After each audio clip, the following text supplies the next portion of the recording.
Today we have the pleasure of sitting down with Mr. Mike Rogers. The first question is, what influenced you to become a physical therapist? Well, I was going to the University of Buffalo. I had started off as a math major. I then moved into chemical engineering because a girl I was dating, her father was a chemical engineer. She dumped me, so I moved out of that, and I went into geology. And then while I was in geology, after math, chemical engineering, geology, I did volunteer work at a Cannellation Center run for disabled children. And the Cannellations is an order of Catholic nuns. And I started doing work there, and I met a couple of physical therapists. And then I became sick. I was in the hospital, and I was roomed with a polio patient when we had semi-private rooms. And the PTs came up and treated him. And I got to meet Ernie DiGregorio, who was with the Buffalo Braves, one of our professional players. And he was down in PT rehabbing from a meniscectomy.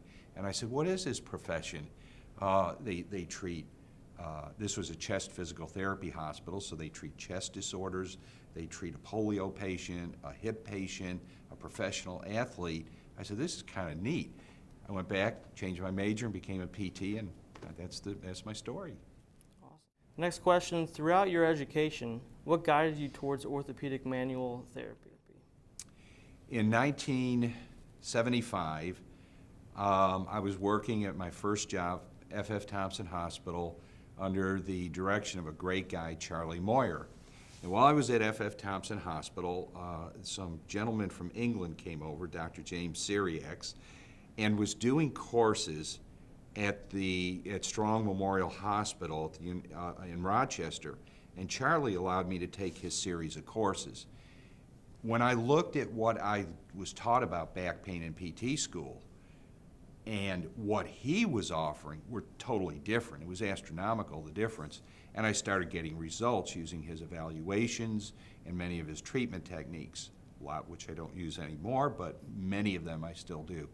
So anyhow, I took these courses, and the person I am is kind of aggressive, so I elbowed my way into meeting him, and next thing you know, I'm doing a 3-month preceptorship in London, England with him, and from there I met Dr. John Manel, and I assisted with him. From there I went to the Michigan State courses with Phil Greenman, and then I realized there was something lacking. Despite all my training and all my outcomes, I did not reach that level that I could have. I knew there was something missing, and it was that I was basically, except for my first year, I was working alone in a clinic with no other manual therapist to bounce things off, to talk about, and I wanted something different. And I met Ola Grimsby, and I went to Norway. And then I did the residency there, and I realized the importance of residency at that time, took my career to another level, and that's how I kind of really became involved in manual therapy. How did you determine there was a need for an association for American manual physical therapists? I'd say as soon as I got to Norway, and I saw that all the individual programs in Norway were all linked together as a specialist group underneath the Forbund, the Norwegian Forbund, their version of the APTA, their professional association. And I saw how, well, there was a central location. We went to a course where the participants in all the different residencies took a course together, and you could see that there was something different there. And when I came back, it was in the back of my mind, and it wasn't until 1991 when I received a phone call from Dr. Freddie Kaltenborn while I was in the clinic one day, and he said, you shall come to Lansing, Michigan, not Lansing, I forgot where it was, but somewhere in Michigan, I think it might have been Lansing, at Oakland University, you shall come there. And he called everybody up. He called Stanley, and of course Lansing was where Cornelia was at Rochester, Oakland University. That's where we went, Oakland. And Joe Farrell, the late, great Dr. Dick Earhart, Ola Grimsby, Stanley Paris, Michael Moore, and we all got together and just decided that we couldn't be these little islands with our own little residencies, and we needed standards. And that was kind of, I knew it the minute I was in Norway, but it wasn't until 1991 that it started to really happen. Did you have any idea then that you were on the trail of developing an American association? Yes, immediately. Despite the differences among the founding members, what drove you to look past these differences in creating this organization? Well, I'm going to put a plug in for Stephen Covey. I was one of the disciples, if you will say, for a while, the 7 Habits of Highly Effective People. And one of the things he taught about was valuing differences. And not that, you can have 10 diverse people and they can all be idiots, and diversity by itself doesn't mean anything. But this is something different. This is where you look at core values, you look at strengths, you look at weaknesses, and I started valuing the differences rather than say, oh, you're different than me, you should do it this way. I looked at what they did and how they did it and how they were different and why they were better in some areas. And I think we all did that to an extent. So I looked past it and I valued differences, and I'd say each one of them in some way gave me something to take back to my own program. What do you think is your most significant contribution to the Academy? Well, I would say that would be broken into just 2 little parts. One was in the beginning part, where I was a vice president and on a lot of different committees, and it was developing infrastructure, getting the newsletter going and becoming the first editor, getting a membership committee going, organizing the first 3 or 4 conferences with a lot of help from key people, Lori Kenny and Patty Zorn and other people. So I knew we needed a conference. We had to have a place people to get. We needed members. It couldn't just be the 8 of us. And, so I started working on infrastructure and worked closely with Joe Farrell to develop that so he could work on things like getting us into IFOMP and developing relationships with the APTA and working with that. The second phase was when I became president for 4 years, and then I shifted gears, took off a lot of the hats, focused on being a president, and I'd say the biggest contribution was during that term working with our standards committee to raise funds to get the DACP description of advanced clinical practice put together, help them in any way I could, and then working with Ben Massey, the APTA, to facilitate a joint meeting between the APT and our standards committee to get things rolling for accreditation of residencies. Briefly state 3 of your best accomplishments during your tenure at AOMS. I may have just done that in a way, but I look back and I'd say one of the things I'm really proud of is this conference. Ola Grimsby got it started in Las Vegas. He said, we'll have one here, helped with a lot of logistic stuff, but we had no program. We had no format. And so I started calling everybody up, each one of the members, and I said, hey, we're the program. And everybody contributed, everybody did a breakout. We had a keynote speaker. We invited Jane Matthews from the APTA, the president.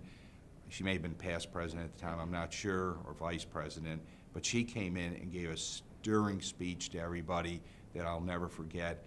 And I'd say one of the things I'm really proud of is this conference is still going on, and that pretty much the format of what we did in the beginning, the Friday, Saturday, Sunday, the breakout sessions, the keynote speakers, the research, it's been fixed a little bit, and I think it's been made much better the last couple of years. But I would say I come here every chance I can, and when I'm here, I just have this smile that, I had something to do with it. What is your most proud moment? This doesn't have to be a professional accomplishment, but it might be. Oh boy, I have, I would say it was in 1975. I was asked to see a lady in a nursing home bed who had RA and was all contracted like this, little ulnar drifts holding onto the rails, and she was out of it. They had found her a year before, unconscious in a bathroom, missed a subdural hematoma, and she was basically bedbound. And she had been like that for months and months. And basically the nurses would get the doctor to order PT so we'd get her out of bed and they wouldn't have to. So I went down there, and I was right out of school. So I ended up bringing her down to PT in her chair, putting little weights, cuffs on her hands, having her do all this stuff, and she started doing more and more. After a couple months, she hadn't talked to anybody. She was alert. I'd put a newspaper in front of her, kind of point, tell her what's going on. Next thing you know, she's doing this and doing that. And this was kind of like, oh my God, this is why I'm a PT. I've told this story before. She looks up at me one day after not speaking. I kept calling her Mary. Her name was Kathy Martin. She goes, young man, my name is Kathy Martin, not Mary Martin. I've never played Peter Pan in my life. I mean, it was unbelievable. We had nurses running down, the family called in. 7 months later, we went dancing. That would be it. Tell me And of something. course, my wife and my kids. Everybody says that. Okay. Tell me something about yourself that most of the members wouldn't know. I am a very, they wouldn't think it from my political postings, but I'm a very deep, deep thinker. I think things out. I'm a devout Christian, and I let a lot of that guide me what I'm doing. And when I go to do things, I use the old adage, do unto others as you do unto yourself. So when I catch myself not thinking the best thoughts and being pretty angry about somebody, I always pull back. And that's when I do my best work and best thinking, when I stop letting things get in control of me, and I go back and think about what's best for my neighbor, my friend, and everybody else. So, when you see me and you see me do stuff, you realize that that's kind of in the back of my mind, and it's one of my driving forces. Of the founders of AOMPT, choose two that you look up to and tell me why. I have to say, without a doubt, it would be Dr. Richard Earhart. I would have to say, I can't pick another one out and leave the others behind, but I'd probably have to say it's Joe Farrell, because through this we became close friends. I was his vice president, and then as president, he was served 2 terms before me. I served 2 terms, but when I was serving, he was always there to help me. He always put the academy first, and so I would say probably that, because of the friendship we developed and everything else. But Dr. Earhart, without a doubt, not a lot of people know this about him, but in his last 5 years, he struggled maybe 6 years with multiple myeloma. Every year, while I took my son up north to prep school, we would stop and visit Dick in his last 5 years on the way up there and back. And he was just somebody beyond physical therapy. He was a great intellectual. He was a tremendous man. He taught me so much about manual therapy, changed my way of thinking about things, shifting more from structural diagnosis to functional diagnosis. I just can't say enough about him and the influence he's had on our profession. So Dr. Richard Earhart and Joe Farrell. What are your thoughts on the relationship between AOMPT and IFOMPT? What is the value? I think there's good value. I think it's good that all the different countries get together and share. It should be a sharing of ideas. There should be commonalities amongst us all on standards. The thing I find troubling is when areas where certain things work and other areas where certain things just aren't going to work because of politics, insurance, healthcare delivery, everything else, when one group tries to set standards and impose them on everybody, I think we, as the APTA and the Academy, need to work together and collaborate with them, synergize with them, but we have to do what's best and what works for American physical therapy and American orthopedic manual physical therapy. So, I have misgivings about some of the things. Oh, these are the standards you need to adopt, you need to do it this way, when maybe they don't work over here. So we have to have a little more flexibility. I haven't been up on it very much in the last couple of years, but I think you're going to get a lot from Joe Farrell on this one. How do you think this relationship can be further solidified and improved? I really am going to defer that one to Joe Farrell. He has really been up on it lately. I have to admit it, in the last 6 years I've been in the trenches. I see patients sun up till sundown. It's what I want to do.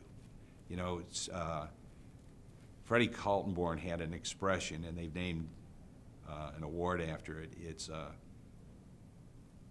teach I must. Well, I've kind of morphed it into something different for me. Treat I must. I have to treat. So that's what I do, and I've drifted away from a lot of the political stuff, so I can't really answer that. I'd rather treat. How do you feel AOMT has influenced and benefited the APTA? Well, it filled a void, and the void was, what do we do about this new subspecialty developing in our profession called manual therapy? When I was in physical therapy school, I can remember we got a lecture after we all came back from affiliations from one of our professors who said, we've been hearing rumblings that some of you are playing around with chiropractic and this manipulation thing. We were pretty much told, let it go or you're not going to graduate. Manual therapy was not understood by many people, what we were trying to do. And as years went on, more and more physical therapists dealing with musculoskeletal disorders recognized the values of manual therapy, and a lot of programs sprouted up. Ola Grimsby Institute, Stanley Paris and his group. I mean, they were popping up everywhere, and they were doing a great job. For once, people were able to get education that we couldn't get in school. I have a slide I show that shows a half a page of handwritten notes on the bottom of one page and a half on the top. Those were my notes for low back pain in college as a PT. So we needed something else. Well, the APTA had its roots in rehabilitation, hospital, and everything else, and this was an expanding area, and nothing really was set up for it. The orthopedic section was starting to run with it, but we knew that there were so many of us and there was so much more to do that the founders felt a separate association. But it should be noted, all the founders were members of the APTA and supported. All members of the executive have to be members of the APTA, and that we have, now we have a joint task force. So I think it needed to be outside because there were things that had to be done that would have been slowed down by the process. Oral practical examinations, residencies, things like that, that we were already doing and weren't within the structure of the APTA. So I think that was a big driving force and the need for us to develop and be outside the APTA. What role has AOMT had in the formation and submission of legislation defining and supporting the utilization of manual therapy within the APTA? Well, I'm not sure, I'm not up to date on what they're doing now, but I know they're doing something. One of the things that I did is I fought the chiropractors in the state of Mississippi on the exclusion of physical therapists from doing manipulation. They put in one of their bills that only they, DOs, MDs could do manipulation, no other group could, under penalty, blah, blah, blah. So anyhow, I spoke to a Senate subcommittee hearing. By the time I was done, I was surprised there wasn't a contract out on me. But anyhow, we took care of them and that. So when I generated all that information, a lot of therapists at the conferencing, I would tell them about it, they would call me up. Steve McDavid was doing the same thing up in Maine. So we put together a thing called the McDavid Rogers Traveling Roadshow. That's what we called it. And we had all of this literature, points. People would call me, and over the phone I would tell them strategies and actually act out over the phone what I did at the Senate subcommittee hearing. We helped various states, and then Steve really got it going. He became our first legislative chairperson, and did a fantastic job. Now he's on the board of directors of the orthopedic section. He's just a fabulous guy. But our group, when we were in there, got the ball rolling, and I think we contributed quite a bit because we won a few battles, and we advised people and gave them information. And this was not available at the APTA. And then I have to bring something up.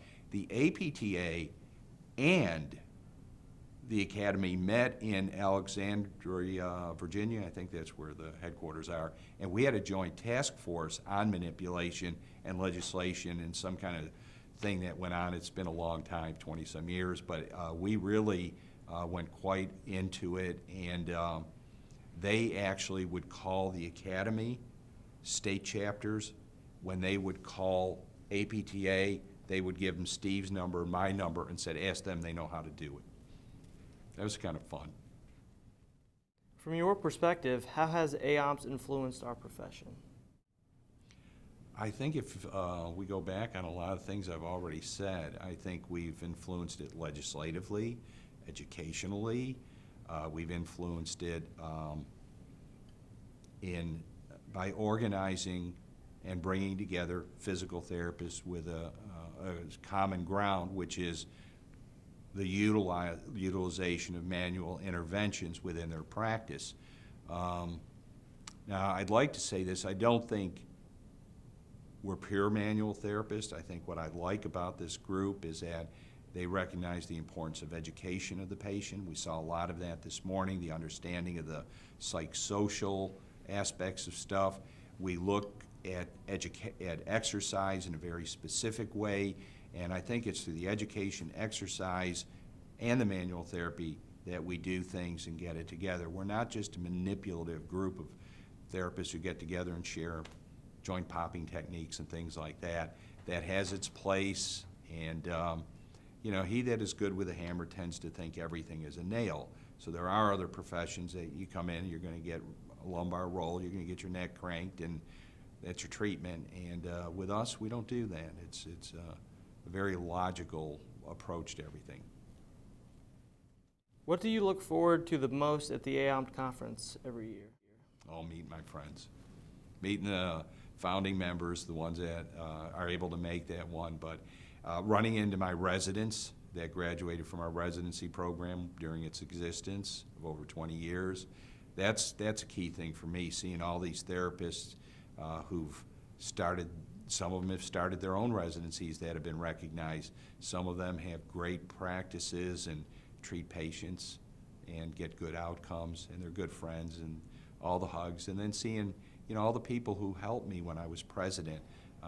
You know, my gang of three, the Standards Committee, headed up by Carol Jo Tishner, and then Patty McCord and Stefania Bell. That was the gang of three, and whenever I run into them, it's a smile. They did so much for this profession to get it going.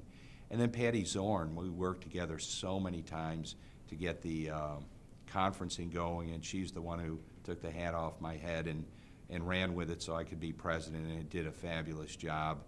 And, you know, Lori Kenny, Kennels, and all the people who were on my executive, Ron Shank, I just love seeing these people, and it's probably the highlight of the trip. I'd come here and see them, and that'd be enough for me. And the founding members, the guys I worked with in the beginning, it's about the relationships probably more than anything when I come here at this stage. For students and physical therapists who are not members of the Academy, what do you believe should be marketed in order to attract their membership? I've always said this, and I really do think going to the PT schools and volunteering to teach. You don't need a faculty position. You just need to develop a relationship with them, and I've done that at the University of Mississippi. We've got a new college opening up closer to my house, William Carey College. I've offered my services there. But to go in there and maybe just give a couple lectures and say, you know, here's a course. Do you want me to do a module? Do you want me to speak about manual therapy? And I think if we talk to them, it's going to generate an interest. What is the Academy? What are you about? And then when they get out of school, those that are interested in musculoskeletal primary versus the ones who may go into rehab or pediatrics or geriatrics or home health, but there's something there for them. If they came to one of these things, they'd probably walk away with quite a bit to help them in those practices too. But, you know, I just think that we need to be involved with the schools. So I've always offered my services. Sometimes they've taken up on them, sometimes they haven't. But that would be the one key thing I would say we should do more of. And I'm not talking about the PTs who are already teachers in these programs. I'm talking about the ones who are out in the field seeing patients every day. Let them know you're available, and you can do just one lecture one time in their modules. What is your vision for the Academy as it continues to evolve? Well, I would like to see us play a bigger role in the overall improvement of the public's perception of our profession. I would think that we should do more to become role models for many other PTs. There's all this controversy about CPRs and evidence-based practice and everything else. You know, what's going to make us grow? I think one of the things is there's a lot of PTs out there that don't do good PT. I hate to say it. And I think what we should do is try to get to those people and get them to see that there's something more fulfilling than just going in, seeing somebody 10 minutes, turning them over to PTA for 6 visits, coming back and seeing how you're doing. I think we should take this role. If the APTA and the AOMP can get together and encourage that in the schools, that you are the primary driver, that you're going to be, I want us to become the choice for the patient to come to first for musculoskeletal.